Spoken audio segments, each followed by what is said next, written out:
जब श्री राम लंका विजय करके अयोध्या लौट आए और अयोध्या के राजा बन गए, एक दिन यम देवता चर्चा करने श्री राम के पास आए और उन्होंने श्री राम से कहा कि आप जो भी प्रतिज्ञा करते हैं उसे पूर्ण करते हैं। मैं भी आपसे एक वचन मांगता हूँ कि जब मेरे और आपके बीच वार्तालाप चले तो हमारे बीच कोई नहीं आएगा और जो आएगा उसको आपको मृत्यु दंड देना पड़ेगा। भगवान राम ने यम को वचन दे दिया। राम ने लक्ष्मण को यह कहते हुए द्वारपाल नियुक्त कर दिए कि जब तक उनकी ओर यम की बात हो रही है वो किसी को भी अंदर न आने दें, अन्यथा उसे उन्हें मृत्यु दंड देना पड़ेगा।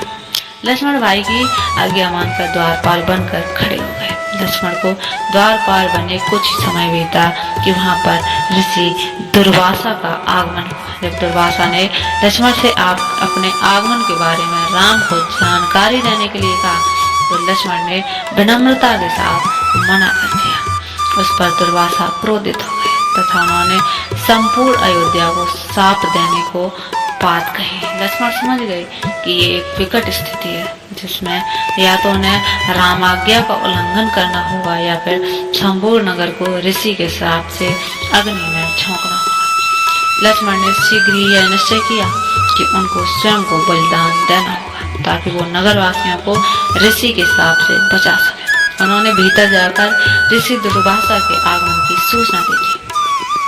राम भगवान ने शीघ्रता से यम के साथ अपनी वार्तालाप समाप्त कर ऋषि दुर्वासा के अवगत किए, परंतु जब श्री राम दुविधा में पड़ गए क्योंकि उन्हें अपने वचन के अनुसार लक्ष्मण को मृत्यु दंड देना था, वो समझ नहीं पा रहे थे कि वे अपने भाई को मृत्यु दंड कैसे दें। लेकिन उन्होंने यम को वचन दिया था जिसे उन्हें निभाना ही था। इस दुविधा की स्थिति में श्री राम ने अपने गुरु का स्मरण किया और कोई रास्ता दिखाने को कहा।